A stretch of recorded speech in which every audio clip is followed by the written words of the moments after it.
আসসালামু আলাইকুম। এটিএন বাংলা সংবাদে সবাইকে স্বাগত জানাচ্ছি তনুজা দাস। শুরুতেই জানিয়ে দেব বিআরবি কেবলস সংবাদ শিরোনাম। জুলাই গণঅভ্যুত্থানে আবু সাইদ হত্যা মামলায় অভিযোগ আমলে নিয়েছে ট্রাইব্যুনাল। পলাতক ২৬ আসামির বিরুদ্ধে গ্রেফতারি পরোয়ানা।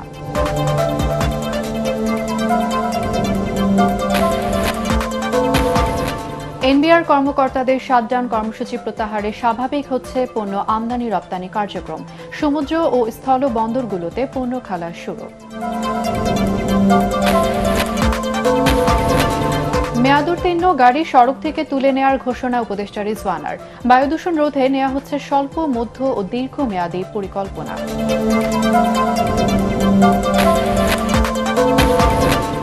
এবং কয়েক কোটি টাকা ব্যয়ে ফিলিপাইন থেকে উন্নত জাতের আনারসের চারা এনেও লোকসানের মুখে টাঙ্গাইলের কৃষকরা। মুখ থুবড়ে পড়েছে প্রকল্প।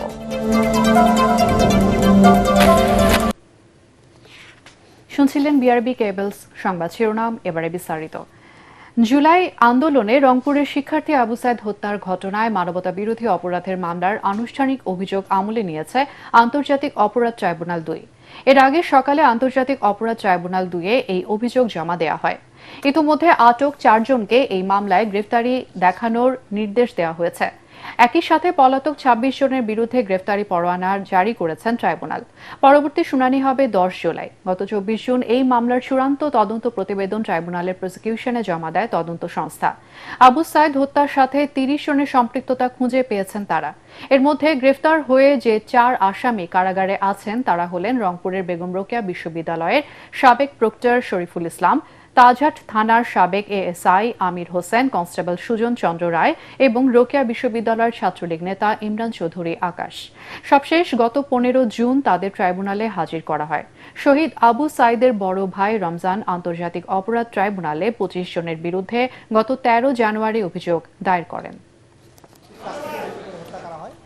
উল্লেখ করতে চাই না, কারণ আন্তর্জাতিক অপরাধ ট্রাইব্যুনালের দ্বিতীয় ট্রাইব্যুনাল ৩০ জন আসামির বিরুদ্ধে অপরাধ আমলে গ্রহণ করেছেন। ইন্টারন্যাশনাল ক্রাইমস ট্রাইব্যুনাল অ্যাক্টের ৩-এর ২ এবং ৩-এর ৪-এর ১, ২, ৩ এই ধারায় তাদের বিরুদ্ধে অপরাধ আমলে গ্রহণ করেছেন। আগামী ১০ই জুলাই পরবর্তী শুনানির জন্য দিন ধার্য করেছেন।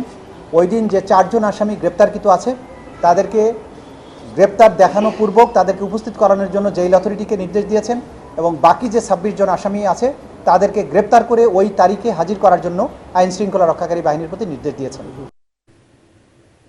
দর্শক, এই মুহূর্তে সেখানে আছেন আমাদের সহকর্মী হুমায়ুন চিশতি, কথা বলছি তার সাথে। চিশতি, অভিযোগ দাখিলের বিষয়ে আমাদের বিস্তারিত জানাবেন।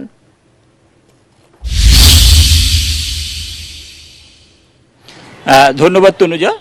যেমনটি বলছিলেন যে রংপুরে শিক্ষার্থী আবু সাইদ হত্যা মামলায় যে মানবতা বিরোধী অপরাধের মামলা, সেই মামলার আজকে আনুষ্ঠানিক অভিযোগ আমলে নিয়েছেন ট্রাইব্যুনাল ২ মূলত, এবং এটি ট্রাইব্যুনাল ২-এ প্রথম কোনো মামলার অভিযোগ আমলে নেওয়া, এবং এই মামলাটির ১০৯ পাতার অভিযোগ আজকে আদালতে উপস্থাপন করে প্রসিকিউশন, এবং বেলা ১১:১১টার দিকে শুনানি শুরু হয়ে প্রায় ১ ঘন্টা পর্যন্ত শুনানি চলে, এবং সেই শুনানিতে অভিযোগের যে বিষয়গুলো, বিভিন্ন অভিযোগের প্রেক্ষাপট এবং অপরাধের ধরন, অপরাধের গ্র্যাভিটি বা গুরুত্ব, এবং সর্বশেষ যে আইন, সেই আইনগুলো তুলে ধরেন প্রসিকিউশন, এবং তারপরে বেলা ১টা ৩৬ আদালত আদেশ দেন, এবং আদেশে ৩০ জন আসামির বিরুদ্ধে যে অভিযোগ দাখিল করা হয়েছে সেই অভিযোগ আমলে নিয়ে পরবর্তী আদেশ দেন আদালত। এবং আদেশে এই মামলায় যে ৩০ জনের মধ্যে যে ৪ জন ইতিমধ্যে আটক হয়েছেন অন্যান্য মামলায়, তাদেরকে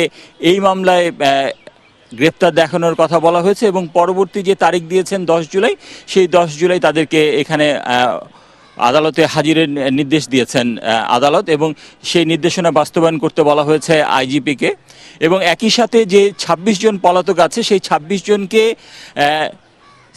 নিরাপদে গ্রেফতার, অর্থাৎ সিকিউর অ্যারেস্ট, এই কথাটি আদালত কিন্তু মানে একাধিকবার বলেছেন যে সিকিউর অ্যারেস্ট করে তাদেরকে পরবর্তী শুনানির দিন এই ট্রাইব্যুনালে হাজির করতে বলা হয়েছে পুলিশের মহাপরিদর্শককে। এবং একই সাথে এই যে আদেশ, এই আদেশ বাস্তবায়নের একটি অগ্রগতি প্রতিবেদনও সেদিন আদালতে জমা দিতে বলা হয়েছে এবং সেই দিনই আদালত পরবর্তীতে অভিযোগ গঠনের যে শুনানি সেই শুনানির দিন ঠিক করবেন এবং যদি পলাতক আসামিরা না উপস্থিত হন সেই ক্ষেত্রে যে নিয়ম আছে সেই নিয়ম অনুযায়ী ট্রাইব্যুনালের খরচে রাষ্ট্রনিযুক্ত একজন আইনজীবী নিয়োগ করা হবে, প্রত্যেক আসামির পক্ষে আইনজীবী নিয়োগ করা হবে এবং সেই রাষ্ট্রনিযুক্ত আইনজীবীদের মাধ্যমেই পরবর্তী বিচার কার্যক্রম চলবে, অর্থাৎ আনুষ্ঠানিক অভিযোগ গঠনের শুনানি শুরু হবে এবং আনুষ্ঠানিক অভিযোগ গঠন করা হলে আনুষ্ঠানিক বিচার প্রক্রিয়া শুরু হবে। তনুজা। চিশতি, আপনাকে ধন্যবাদ। এনবিআর কর্মকর্তাদের শাটডাউন কর্মসূচি প্রত্যাহারে স্বাভাবিক হতে শুরু করেছে দেশের আমদানি রপ্তানি কার্যক্রম। দুদিন বন্ধ থাকার পর চট্টগ্রাম সমুদ্র বন্দর, বেনাপোল সহ সকল স্থল বন্দরে সকাল থেকে পণ্য খালাস শুরু হয়েছে। সচল হয়েছে কাস্টমসের কার্যক্রম। চট্টগ্রাম বন্দরে জাহাজ থেকে আমদানি কন্টেইনার নামানো হচ্ছে। বেসরকারি ডিপো থেকেও রপ্তানি কন্টেইনার বন্দরে এনে তুলে দেওয়া হচ্ছে জাহাজে। আমাদের প্রতিনিধিদের পাঠানো তথ্য ছবিতে আরো জানাচ্ছেন ফারহিন ইসলাম টুপা। এনবিআর সংস্কার ঐক্য পরিষদের শাটডাউন কর্মসূচি প্রত্যাহারের পর সচল দেশের বন্দরগুলোর আমদানি রপ্তানি কার্যক্রম। সকাল থেকে পুরো দমে শুরু হয়েছে পণ্য খালাস কার্যক্রম। টানা দুদিন বন্ধ থাকার পর রোববার রাত থেকেই চট্টগ্রাম সমুদ্র বন্দরের আমদানি রপ্তানি কার্যক্রম চালু হয়েছে। জাহাজ থেকে আমদানি কন্টেইনার নামানো ও পণ্য খালাসও চলছে। কাস্টমস কর্মকর্তাদের পাশাপাশি C&F এজেন্টরাও সক্রিয়ভাবে কাজ করছেন। এর আগে আইসিডি থেকে ১,৮৪৯ একক রপ্তানি কন্টেইনার সময়মতো বন্দরে পৌঁছাতে না পারায় চট্টগ্রাম বন্দর ছেড়ে যেতে পারেনি ৩টি জাহাজ। চট্টগ্রাম বন্দর কর্তৃপক্ষ জানায়, বন্দরে কন্টেইনার ডেলিভারি সহ সকল কার্যক্রম এখন পুরোপুরি সচল। যেসব অতিরিক্ত কন্টেইনার জমে গিয়েছিল সেগুলো দ্রুত ছাড়ার ব্যবস্থা নেওয়া হয়েছে বলেও জানান বন্দর সচিব। তবে ব্যবসায়ীরা বলছেন, গত দুদিনের অচল অবস্থায় ক্ষয়ক্ষতির মুখে পড়েছেন তারা।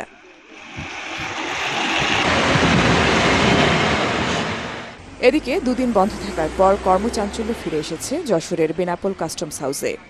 আবার চালু হয়েছে শুল্কায়ন কার্যক্রম সহ আমদানি রপ্তানি কার্যক্রম। বন্দর চালুর বিষয়টি নিশ্চিত করেছেন বেনাপোল কাস্টমসের অতিরিক্ত কমিশনার HM শরীফুল ইসলাম। বন্দর কার্যক্রম স্বাভাবিক হওয়ায় স্বস্তি ফিরেছে ব্যবসায়ীদের মাঝে। সকাল থেকে চাঁপাইনবাবগঞ্জের সোনা মসজিদ স্থলবন্দরের কাস্টমস হাউসে শুল্কায়ন কার্যক্রম শুরু করেছেন শুল্ক কর্মকর্তারা।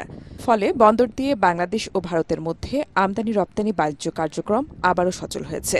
বন্দরের C&F এজেন্ট অ্যাসোসিয়েশনের সদস্য সচিব রুহুল আমিন জানান, শুল্ক কর্মকর্তারা কাজ শুরু করায় বন্দরের কার্যক্রম স্বাভাবিক হয়েছে এবং আমদানি পণ্য নিয়ে ভারতীয় ট্রাক বন্দরে ঢুকেছে।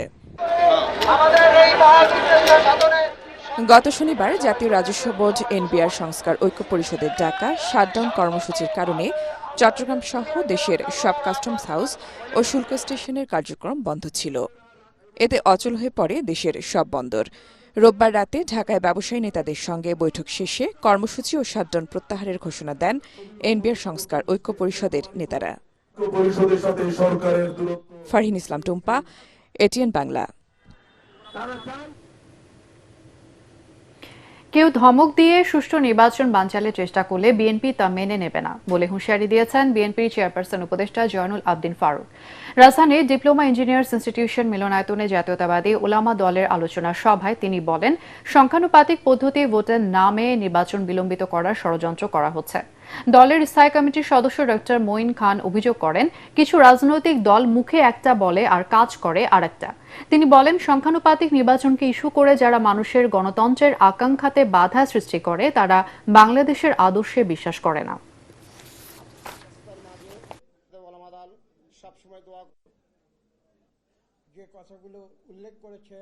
আজকে অনেকে বাংলাদেশের মালিক হয়ে গিয়েছে এমন একটা ভাব দেখতে পাচ্ছি।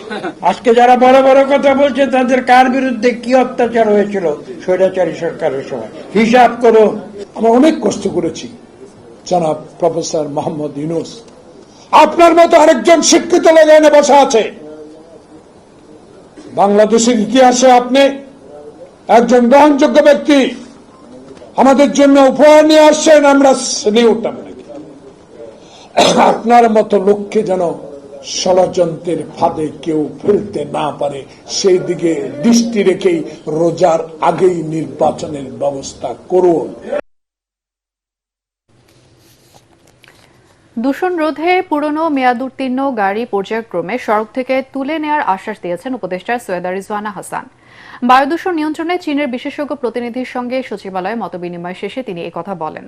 এ সময় উপদেষ্টা বলেন, বায়ু দূষণ রোধে স্বল্প, মধ্য ও দীর্ঘমেয়াদী পরিকল্পনা নেওয়া হচ্ছে। এজন্য বিভিন্ন সংস্থার সাথে সমন্বয় করে কাজ করতে হবে।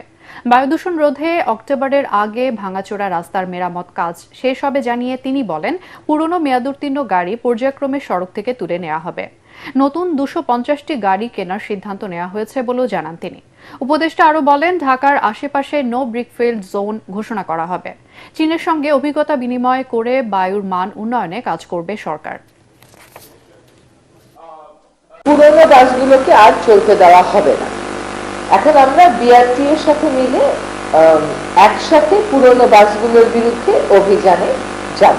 বাংলাদেশ বেস্ট প্রকল্প বলে একটা প্রকল্প আছে, বাংলাদেশ ক্লিন এয়ার প্রজেক্ট বলে একটা প্রকল্প অনুমোদিত হয়েছে এবং জাইকার একটা প্রকল্প অনুমোদিত হচ্ছে। এই তিনটাতেই আমরা এয়ার কোয়ালিটি ম্যানেজমেন্টের জন্য ইনভেস্টমেন্টের ব্যবস্থা রেখেছি।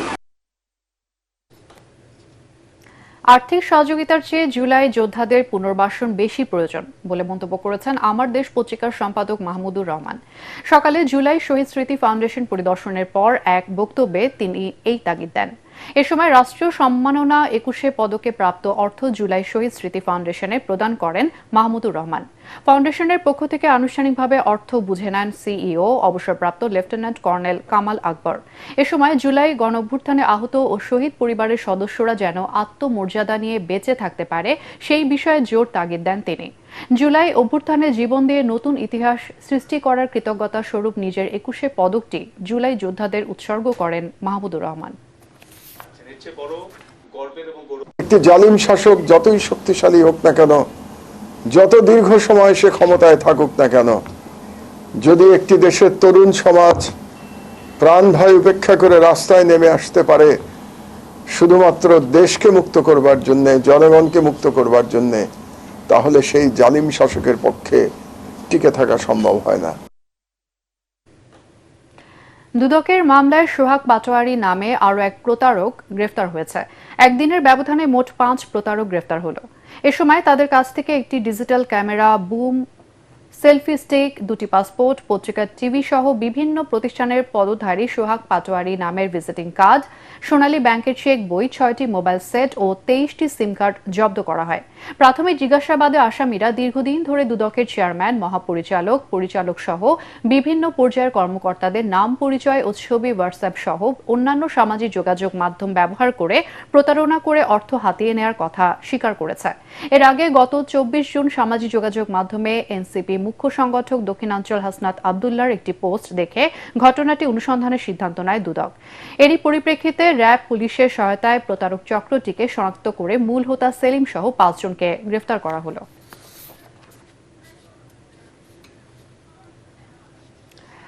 কোটি কোটি টাকা ব্যয়ে ফিলিপাইন থেকে আনা উন্নত জাতের আনারসের চারা সাড়া ফেলেনি টাঙ্গাইলের কৃষকদের মাঝে।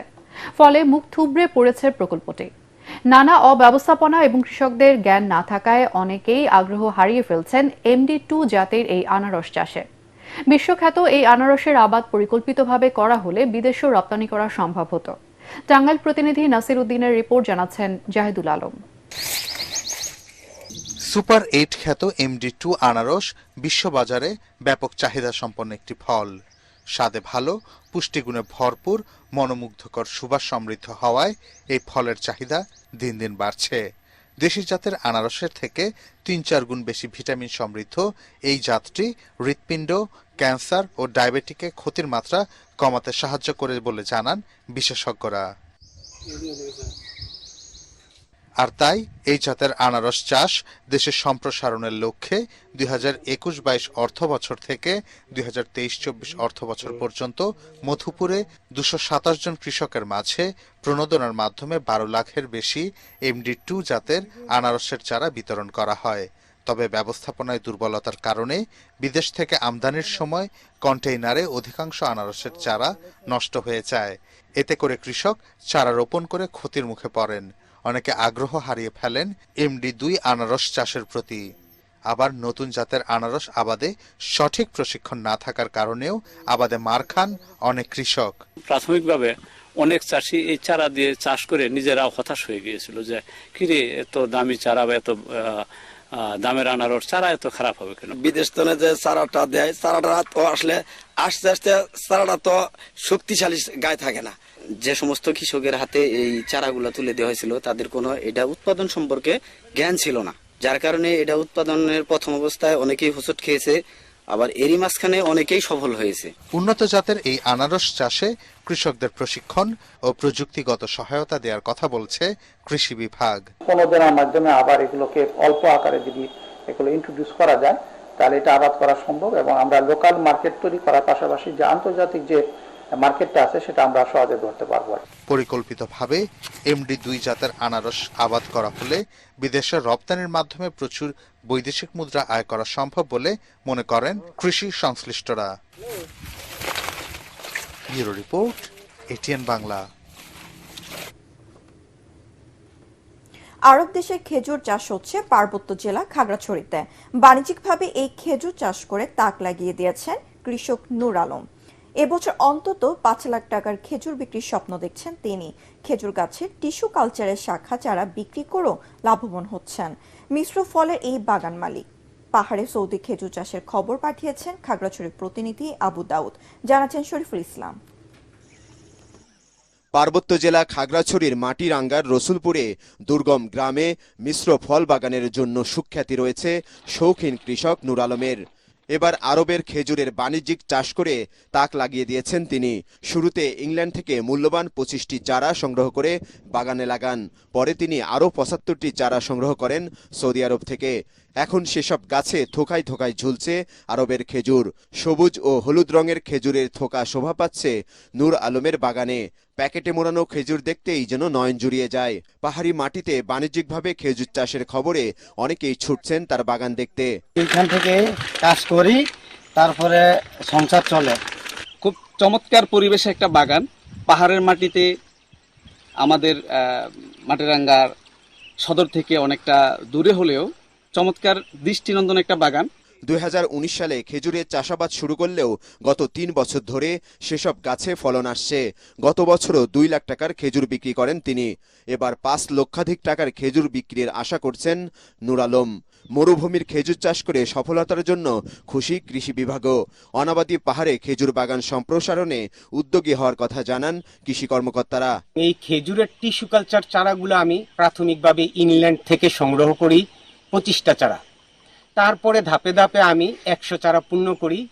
এর মাঝে 3টা ধাপে চারা, 2টা ধাপের চারার মধ্যে আমার 70টা গাছে এবছর আলহামদুলিল্লাহ ফলন আসছে। ওই কৃষকের বাগান পরিদর্শন করি। ওই বাগানে অনেকগুলা খেজুরে প্রায় 120 থেকে 30টা গাছে ফলন এসেছে, এবং গত বছরের তুলনায় ফলন অনেক ভালো। খেজুরের পাশাপাশি নূর আলমের বাগানে শোভা পাচ্ছে ড্রাগন, চায়না কমলা সহ বিভিন্ন মিশ্র ফলের গাছ। তার সফলতা দেখে বাগান করতে আগ্রহী হয়ে উঠছেন অন্য কৃষকরাও। Bureau report, ATN Bangla. ছাত্রদের আন্দোলনের মুখে 31 জুলাই জাহাঙ্গীরনগর বিশ্ববিদ্যালয় কেন্দ্রীয় শিক্ষার্থী সংসদ নির্বাচনের তারিখ রেখে যে তফসিল ঘোষণা করা হয়েছিল তা স্থগিত করা হয়েছে। গত রাতে বিশ্ববিদ্যালয়ের জনসংযোগ কার্যালয়ের ফেসবুক পেজে 30 এপ্রিল ঘোষিত তফসিল স্থগিত করার ঘোষণা আসে। নির্বাচন কমিশনের 5 সদস্য স্বাক্ষরিত এই ঘোষণায় বলা হয়, জাহাঙ্গীরনগর বিশ্ববিদ্যালয়ের উপাচার্য এবং জাকসু সভাপতি অধ্যাপক কামরুল আহসানের চিঠির পরিপ্রেক্ষিতে কমিশনের আজকের সভায় নির্বাচনী তফসিল স্থগিতের সিদ্ধান্ত হয়। জাকসু এবং হল সংসদগুলোর পুনর্নির্ধারিত নির্বাচনের তারিখ যথাসময়ে ঘোষণা করা হবে বলেও ঘোষণায় বলা হয়েছে।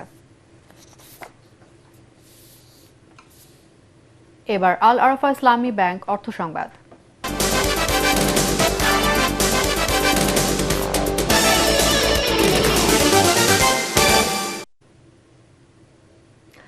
আরব দেশের খেজুর চাষ হচ্ছে পার্বত্য জেলা খাগড়াছড়িতে। বাণিজ্যিকভাবে এই খেজুর চাষ করে তাক লাগিয়ে দিয়েছেন কৃষক নূর আলম। এবছর অন্তত 5 লাখ টাকার খেজুর বিক্রির স্বপ্ন দেখছেন তিনি। খেজুর গাছের টিস্যু কালচারের শাখা চারা বিক্রি করেও লাভবান হচ্ছেন মিশ্র ফলের এই বাগান মালিক। পাহাড়ে সৌদি খেজুর চাষের খবর পাঠিয়েছেন খাগড়াছড়ি প্রতিনিধি আবু দাউদ, জানাচ্ছেন শরীফুল ইসলাম। পার্বত্য জেলা খাগড়াছড়ির মাটিরাঙ্গার রসুলপুরে দুর্গম গ্রামে মিশ্র ফল বাগানের জন্য সুখ্যাতি রয়েছে শৌখিন কৃষক নূর আলমের। এবার আরবের খেজুরের বাণিজ্যিক চাষ করে তাক লাগিয়ে দিয়েছেন তিনি। শুরুতে ইংল্যান্ড থেকে মূল্যবান 25টি চারা সংগ্রহ করে বাগানে লাগান। পরে তিনি আরও 75টি চারা সংগ্রহ করেন সৌদি আরব থেকে। এখন সেসব গাছে থোকায় থোকায় ঝুলছে আরবের খেজুর। সবুজ ও হলুদ রঙের খেজুরের থোকা শোভা পাচ্ছে নূর আলমের বাগানে। প্যাকেটে মোড়ানো খেজুর দেখতেই যেন নয়ন জুড়িয়ে যায়। পাহাড়ি মাটিতে বাণিজ্যিকভাবে খেজুর চাষের খবরে অনেকেই ছুটছেন তার বাগান দেখতে। এখান থেকে কাজ করি, তারপরে সংসার চলে। খুব চমৎকার পরিবেশে একটা বাগান, পাহাড়ের মাটিতে, আমাদের মাটিরাঙ্গার সদর থেকে অনেকটা দূরে হলেও চমৎকার দৃষ্টিনন্দন একটা বাগান। 2019 সালে খেজুরের চাষাবাদ শুরু করলেও গত 3 বছর ধরে সেসব গাছে ফলন আসছে। গত বছরও 2 লাখ টাকার খেজুর বিক্রি করেন তিনি। এবার 5 লক্ষাধিক টাকার খেজুর বিক্রির আশা করছেন নূর আলম। মরুভূমির খেজুর চাষ করে সফলতার জন্য খুশি কৃষি বিভাগও। অনাবাদী পাহাড়ে খেজুর বাগান সম্প্রসারণে উদ্যোগী হওয়ার কথা জানান কৃষি কর্মকর্তারা। এই খেজুরের টিস্যু কালচার চারাগুলো আমি প্রাথমিকভাবে ইংল্যান্ড থেকে সংগ্রহ করি 25টা চারা। তারপরে ধাপে ধাপে আমি 100 চারা পূর্ণ করি। এর মাঝে 3টা ধাপে চারা, 2টা ধাপের চারার মধ্যে আমার 70টা গাছে এই বছর আলহামদুলিল্লাহ ফলন আসছে। ওই কৃষকের বাগান পরিদর্শন করি। ওই বাগানে অনেকগুলা খেজুরে প্রায় 120 থেকে 30টা গাছে ফলন এসেছে এবং গত বছরের তুলনায় ফলন অনেক ভালো। খেজুরের পাশাপাশি নূর আলমের বাগানে শোভা পাচ্ছে ড্রাগন, চায়না কমলা সহ বিভিন্ন মিশ্র ফলের গাছ। তার সফলতা দেখে বাগান করতে আগ্রহী হয়ে উঠছেন অন্য কৃষকরাও। Bureau report, ATN Bangla. এবার আন্তর্জাতিক সংবাদ।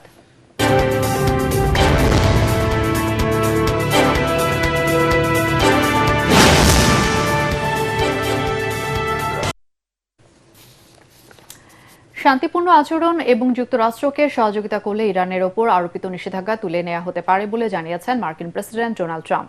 একই সঙ্গে মার্কিন হামলার আগে ইরান ইউরেনিয়াম সরিয়ে নিয়েছে এমন দাবিও নাকচ করেছেন তিনি।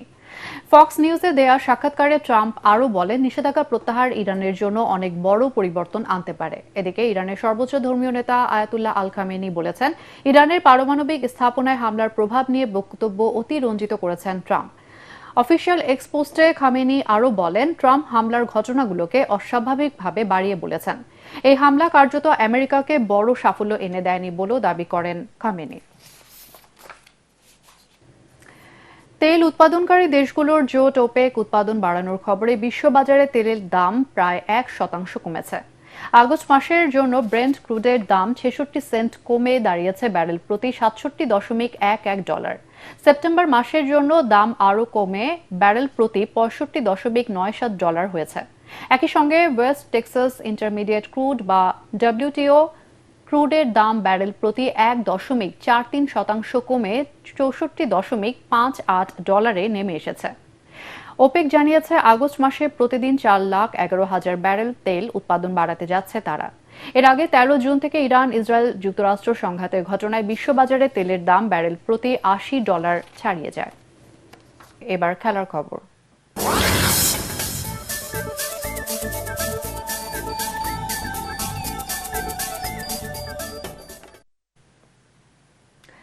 ক্লাব বিশ্বকাপের নকআউট পর্বে লিওনেল মেসির ইন্টার মায়ামিকে 4-0 গোলে ধরাশায়ী করেছে UEFA champions Paris Saint Germain PSG.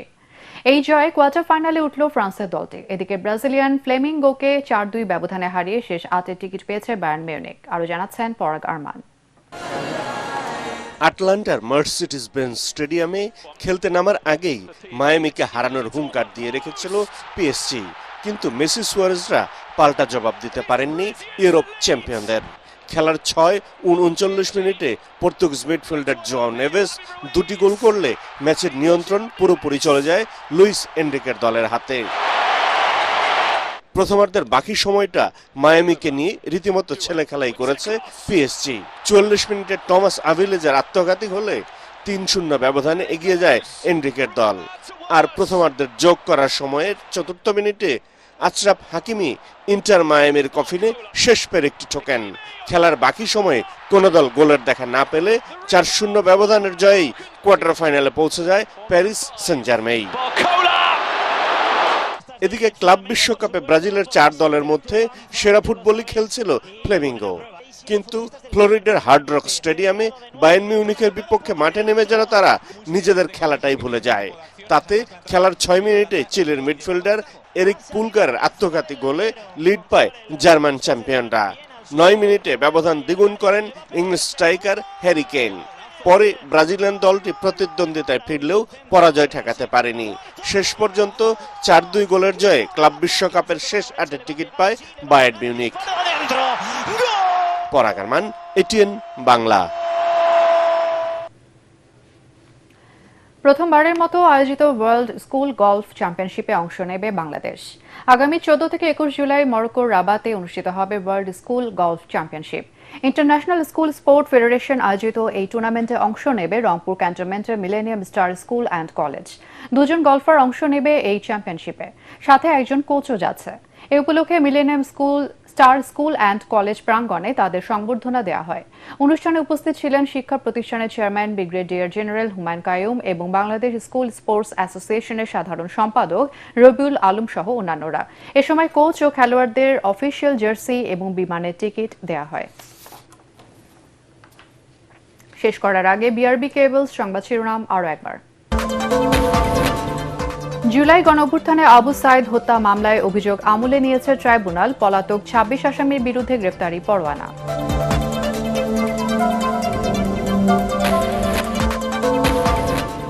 NBR কর্মকর্তাদের শাটডাউন কর্মসূচি প্রত্যাহারে স্বাভাবিক হচ্ছে পণ্য আমদানি রপ্তানি কার্যক্রম। সমুদ্র ও স্থল বন্দরগুলোতে পণ্য খালাস শুরু। মেয়াদোত্তীর্ণ গাড়ি সড়ক থেকে তুলে নেয়ার ঘোষণা উপদেষ্টা রিজওয়ানার। বায়ু দূষণ রোধে নেওয়া হচ্ছে স্বল্প, মধ্য ও দীর্ঘমেয়াদী পরিকল্পনা।